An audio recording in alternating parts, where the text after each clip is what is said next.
Just a couple of minutes into the recording before I start talking and start butchering things up. But there's no better place to start than at the beginning. So, with that said, good morning, good afternoon, and good evening, wherever this podcast may find you. It is I, as always, Gavin, and we are missing a Justin this time. Well, actually, to be fair, I'm the one that's missing. It is Sunday on the days that we normally record. I am actually not in Syracuse, and I'm actually not even in Utah. I am actually up in Sun Valley, where I have been watching and, well, my involvement, I'm not involved with, I've just been spectating various aspects of the Sun Valley Tour de Force, which is where they closed down a road just north of Ketchum, Idaho. Excuse me. They closed down this road. The city of Ketchum does, and a bunch of supercars do top speed runs in it on it. So that's super cool to see. I have been here once before with my good friend and photographer and confidant, Andrew Jackson. He and I met in 2018. We've been on, countless, photo or video projects over the years and spent a bunch of time, editing together, at coffee shops and things like that. So, his girlfriend is from here in Sun Valley, born and raised, and her mom still lives here, and her grandmother also still live here. So, um, in 2019, we Andrew and I actually crashed uh, at Noelle, who she's the mom, crashed at Noelle's place. And this time around, we actually got to crash in Teeny's basement. Teeny is the grandmother. So, um, yeah, and this place is just off the chain as far as like proximity to things and where we need to be. It's just Ketchum is already a small town, but we are in the center of the small town. Like everything's just a super short walk away, so that's always awesome. I don't have to worry about parking generally, so that's always great. Especially being, myself spending the last 8 years in Salt Lake City, I definitely appreciate this aspect of Ketchum. So, but yeah, what's been going on? Um, so I decided to take my own little personal Northern Grand tour. I took a few days off work and I started on. So today's Sunday. I started this trip on Wednesday and I drove north from Salt Lake to Boise, where Andrew and his girlfriend Gigi live. And I crashed at their place overnight. And the next day, I took the scenic route. It's always, recommended to take the scenic route to already scenic places because you get to drive through more scenery. I didn't want to take the easy way or the, quicker or more direct way to Sun Valley for this year's Tour de Force. What I wanted to actually do was take this road that cuts through the Sawtooth Mountain Range, which is on the north side of Ketchum and Sun Valley. So I have to be honest, I was inspired by one of the many road trip films from Gears and Gasoline. If you don't know who they are, or if you've heard of them but don't follow their channel, might I suggest that you give it a go. They have incredibly cinematic road trip films with, it's very much buddy films. The one that inspired me was when they took two FD generations, so that's what the third gen RX-7, and they did a road trip through all 48 of the continental United States. So, and when they went through Idaho, they went through this section of road, and it is absolutely spectacular. The door to door of from Boise into Sun Valley, if you're taking this route, is 195 miles, and many of those miles are squiggly. Some parts remind me of Angeles Crest. Some parts remind me of driving just in the Pacific Northwest, like kind of by like Mount Rainier. Some places kind of remind me just of like Big Cottonwood Canyon in Salt Lake City. It was really cool. is really, really cool, especially the section where, and most of this road actually, you are following the river, and that's something I've always wanted to do because mo- most of like the creek roads or the river roads that we have in Utah, yes, the road runs kind of next to the river, but it's like definitely elevated from the river, and there are sections on this road where you are just down at the bottom of this valley following this river up, uphill. Um, it's a really cool experience, and like the canyon kind of gets narrower, progressively narrower and narrower and narrower. So that was really cool to experience.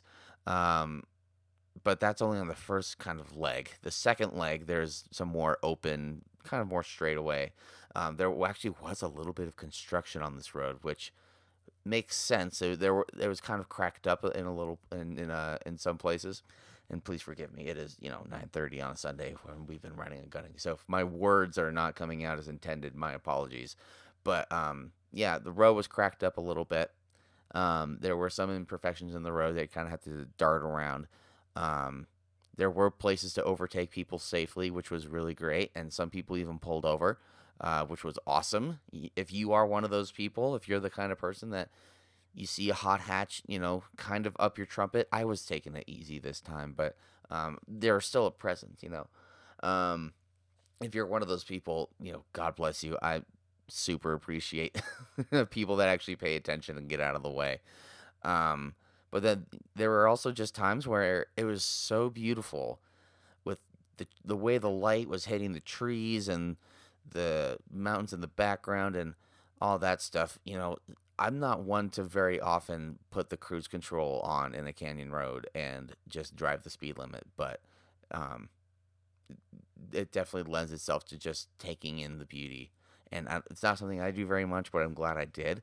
Um, but the road continues up, and it kind of you kind of rise above to this clearing where, in the distance, off to your right, you see the backside of the Sawtooths, and they call them Sawtooths for a reason. We don't really have jagged edged mountain ranges in Utah, really. A lot of our stuff is more smooth and progressive, especially the stuff in Park City. Um, it's great that we have the ski runs and all that stuff up there, but as far as something to look at, that's, an aesthetic like that, it's not that extreme. Um, but driving up through Stanley and that whole area. I mean, I had to stop a couple of times and take photos with my phone. There wasn't a whole lot of digital photography happening on my end while I was up here. I was mostly shooting on my Canon, with what's called an FT. That's a camera that was made between 1967 and 1972. So it's an old school, fully mechanical film camera. Um, there's that, and I also brought my Polaroid, which was also a lot of fun, especially with just the crazy lighting. And the funny thing about Polaroids, actually, and I learned that on this trip, when it's hot outside, um, when the when the camera spits out the photo, that temperature, when it hits the photo before it's developed, has such a massive effect on how, like, the look of the photo when it comes out. And so a lot of my stuff from this trip has come out like, really warm, orangey. I mean, it's all super vintage vibe, but yeah, it's just kind of funny to see how that all affects the images. But I am kind of rambling on this one. I hope people enjoy this. If there's any other time that I'm out of town and that I can take a more mobile podcast setup, and if people somewhat enjoy this, then I'll happily take it. So yeah, what else to get into? We stopped at Redfish Lake, which is at the Sawtooths, um, and yeah, I mean everything there. I mean, I'm a mountain boy, okay? I born and raised in Park City. Um, Always in the outdoors. Always, in the winter is skiing, in the summer is mountain biking and golf, and always in the outdoors and always kind of taking in, natural beauty, and even not just in my hometown, but going on vacations. For vacations, my parents and I, we never went to Disneyland. We never went to SeaWorld. We never went to any of that kind of I'm trying to think of a kind way to put this. Um, it's just prefabricated, right? Everything is kind of man-made and exists, and is there's a catered experience to be had there. At least that's my understanding. I've still never been. Um, but when I was a kid, my parents and I would throw the camping gear in like our old Pathfinder, um, and we'd head down to Moab. We'd go down to Capitol Reef. We'd go to Zion. We would spend as much time outdoors, as possible, and always taking in beautiful scenery and nature, and having that kind of engagement with that. And so, having all of that experience, and even the mountains that I've experienced in the French Alps, like this definitely reminded me of that. We don't get to see the jagged edges that often here in the states, unless if you live in like Jackson Hole and you can see the Tetons. Um, so that was a really surreal experience, and I can't. But honestly, if next time I come up to Sun Valley, if and when I ever do, I'm not going the direct route. There's just no. I don't see the incentive to do that, especially if I have like a fun little car. I took my Fiesta on this trip, and yeah, so when I left Boise, actually, my buddy Andrew I took him, and his girlfriend came up a couple days later to join us. But yeah, swallowed both Andrew and myself and all of our bags and gear, and uh, did so with ease. It was fantastic. I don't see a reason to take the normal way up to Sun Valley from Salt Lake, at least, uh, from here on out. Um, so Sun Valley Tour de Force. This is my second year. The first year I came here was in 2019. Um, that was kind of a whirlwind experience as well. I came up with Andrew and our good buddy Jeremy Foster, Salt City Cars, on Instagram, and yeah, that was the first time. That was a whirlwind trip for me because I just come off of a family reunion, in Michigan. So like the day my plane landed in Salt Lake, like I think I got a haircut, and then like Andrew picked me up. It was like that quick.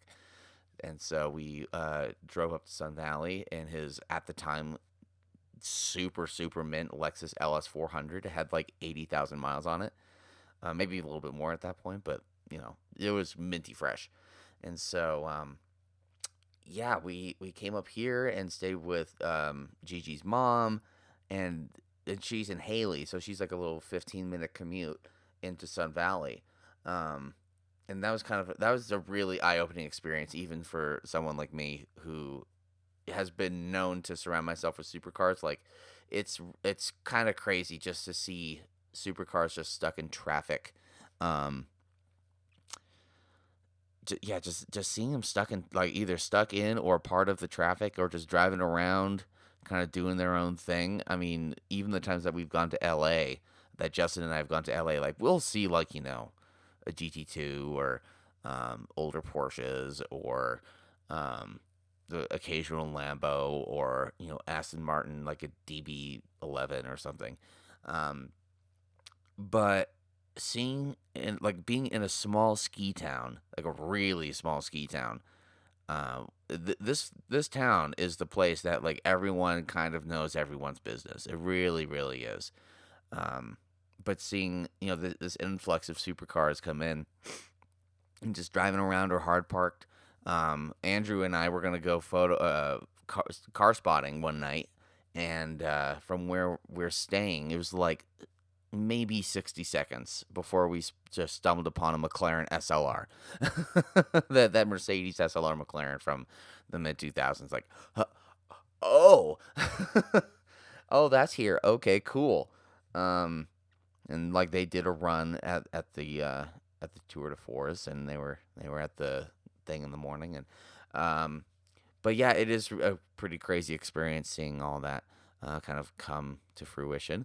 Um, and so Tour de Force, okay. Like I was saying earlier, they closed down a section of road called Phantom Hill. It's just on the north side of Ketchum, and supercars they'll go as fast as they can. And there's actually a driver meeting where they discuss the road surfacing, and there is a long sweeping bend where and they tell you where to, give a slight amount of lift off just so you can stay planted and you can carry as much speed and rocket down the straightaway that's after that bend.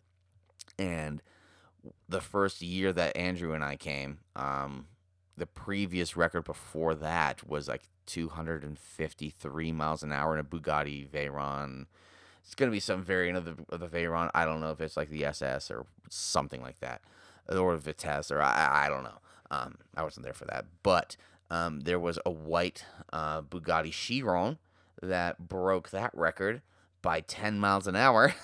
So 260 some odd. I think it's 263, I think was the record held by the Bugatti, which is like so mind boggling to do that on any sort of public road. And then for those that have actually been through Sun Valley, for people that have been through Ketchum and driven up into the Sawtooths, you know, the road quality surface or road surface quality, sorry, and how good it isn't. This is definitely a situation where you drive on this and you think to yourself, how who looked at this and thought, oh yeah, we can totally pull off 200 plus here. There are like a bunch of just like divots and cracks and camber changes on that road. It's mind boggling how people can kind of get away with that, but people do. People were. I think the Bugattis were not here this year. The fastest that I heard of, if I'm not mistaken, I think there was a modified 992 Turbo S. It was like a Miami, or no, it was like a Shark Blue. Um, and that did, I want to say, is 217, I think, which is also insane. Just getting that out of the 992 platform, like that's super cool, especially on a public road. Um, that makes me happy at least. There's a 765 LT that was running as well that I think that was not far behind, if at all. So that was really fascinating to see. That I mean, the 992 at one point I was told came around one of the sweeping bend that Andrew and I were on, at like 189 miles an hour, which is like what? Excuse me. For some people that go to the Limitless event in Utah, that is their top speed, and they had more to go. So that's awesome to see. Um, but there are multiple aspects to the Tour de Force. It's not just the supercar runs, even though that's kind of the main event. But there is actually a car show that happens in Sun Valley. When Andrew and I came in 2019, they actually shut down a couple blocks in Ketchum on one of the not the main street, but one of the side streets where there's like a shopping center and the pavilion and like a nice little hangout area. And they closed all that down, and cars were roped off. And it was a really cool vibe, like being in, like getting the town in on it. Um, Being a part of or being in an event where the town itself like throws kind of everything at it and fully encapsulates and embraces the event, and incorporates it into the town, it's really cool. I mean, seeing that with concerts, it's really cool. I saw pop punk band and Berlin play at Utah State in 2012, and like the same thing, like they closed down the 7th North intersection, and they closed everything down, and they had the stage up, and it was a super great time. Seeing that with the car show is also like really really cool. Park City has done that with Mustangs, and like there's like a Mustang show and a Ford show when I was growing up, and that was always really cool to go see. So seeing Sun Valley do that with Tour de Force is awesome. This year, not the same. I think this started either last year. I can't remember if they did it in 2020. They definitely did this last year, where they didn't have it in the town. There's actually like some like meadow or something, some like open park. Excuse me. That's kind of up by. It's closer to actual Sun Valley, and We had some qualms with it. I have some notes. Sure, it's on grass and it's cooler on grass, but the cars definitely seem more cramped together. We miss having the city kind of being in on it vibe. It just kind of felt a little disconnected to me. I think you really miss something when you cut off that tie of Ketchum and their involvement with the show, because I mean that's also paying back to the community. If you have the car show in town, I mean everyone who lives in Ketchum, that's from Ketchum or Sun Valley, um, or even Haley, when you have it in the town, it feels like before the car show, you just have these cars running around, and it's kind of madness, and people kind of just have to tolerate it for a few days and have to put up with it. Similar to the Sundance Film Festival with Park City, um, but with the car show, to me that feels like a sense of resolve and a sense of like release of everything, because it's the car show in the evening, and then tomorrow morning or the next morning at 7 a.m. people are starting to like load up and do runs. That's away from town. So that seems like a really good send off and a really good sense of release, I would think, for the organizers of Sun Valley Tour de Force. Um, I don't know if anything changed. I don't know if there was anything logistically or anything behind the scenes that changed, or they just wanted to, make a change for the purpose of, you know, evolving. I don't know. Um, I personally disagree with it, but I'm also not the person making the call. I just come here sometimes. So, um, yeah, I mean, I could keep going. We're at what, 20 plus minutes? Um, what else do I want to talk about? What is cool in the morning? The morning of the car show, they have what they call like the tech inspections. The cars get washed and detailed, and this is all at the Sun Valley Auto Club, which is actually down in Haley, kind of by the airport.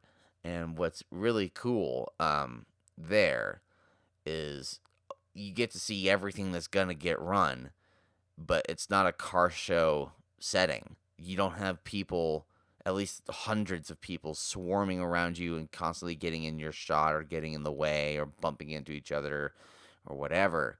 Um, there was there's a Pagani Huayra BC Roadster that was there, which was really incredible to behold. Never seen a BC.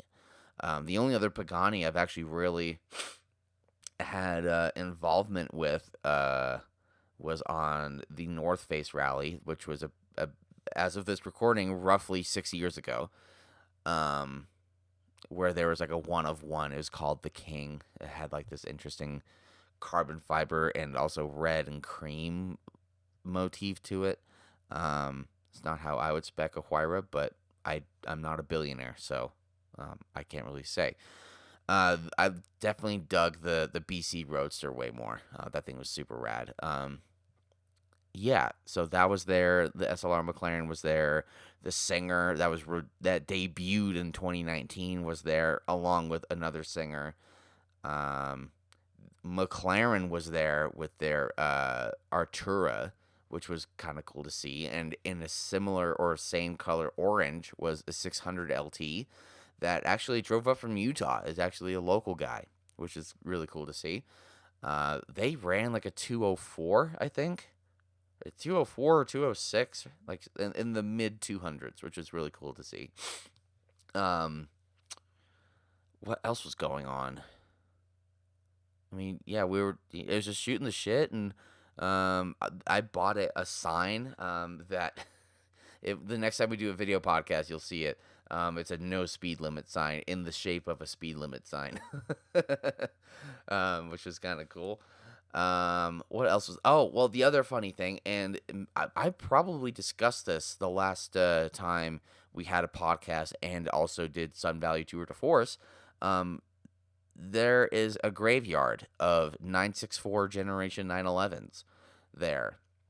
Um, that okay, so it was explained to me better by someone who works there. Sun Valley Auto Club sources, either project or run down or broken or just, rolling shell or whatever chassis or, examples of 964 911s.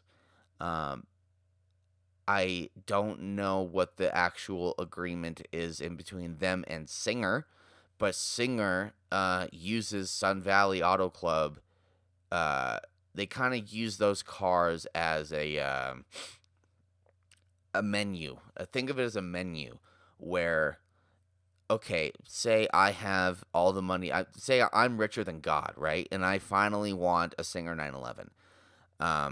I believe I can contact Singer, and if there's someone that's listening to this that knows better, if I'm either forgetting or if there's explained not quite right, or if I took the information wrong, please correct me. I would like to know the ins and outs of this. But if I approach Singer, Singer can say, these are the cars that are available. Um, which one do you want? Because there were like convertibles, there were Targas. Actually, no, was there a Targa? I can't remember. Probably not. But this is the place where you see like examples of like two-wheel drive Tiptronic 964s. Yeah, Tiptronic goes that far back. um, you can see examples of that. You can see manual two-wheel drive, manual four-wheel drive 964s. Coupe, cabrio, like any kind of combination. And then I guess either you or Singer kind of sorts out the shipping, because then those are shipped down to LA, where Singer does their thing. They deconstruct every single aspect of that car and you know build the rest of it with art in mind, which is really really cool. I mean, if you're listening to this, you know what Singer is. So yeah, I got to see the Singer graveyard. Which is I've seen it before. It's not a haunting experience necessarily, but it's like, okay, these things are not alive right now, but they will be hopefully soon. So, as a kid that had a 964 in the family when I was growing up, um, seeing that is always just kind of surreal, especially seeing one that's like at least a similar color to what my dad had. It's like, oh, I wonder if that's the car. So yeah. Anyways, I actually need to get ready soon because we're gonna go get brunch. So that actually might be a good place to end this. If you are still, by the grace of God, still listening, thank you so much. Genuinely appreciate it. This has been the Exhibition of Speed podcast. I have and still am and will probably continue to be Gavin. If you would like to support this, shit show, we have merch. We have. I'm actually still wearing our T-shirt right now. We have a T-shirt. We have a couple of hats. We have stickers. Fall will be coming, and I need to get on it for a hoodie design because hoodies. I mean, you can wear those from fall through winter into spring. Even that's actually probably going to be the most versatile apparel product that we would have. So, gotta get on that. Um, yeah, and I get to drive my Fiesta home. I'm gonna take the boring way back because I just want to get back home and today because I work tomorrow. I kind of just want to get home. So, thank you all for listening. Hopefully the audio from this sounds good. This is the first time really getting into it with my my mobile unit, we'll call it. So, yeah. I'll see you around next time. We'll be with Justin, and everything will be more or less back to normal. But until then, I've been Gavin, and this has been the Exhibition of Speed podcast. Goodbye.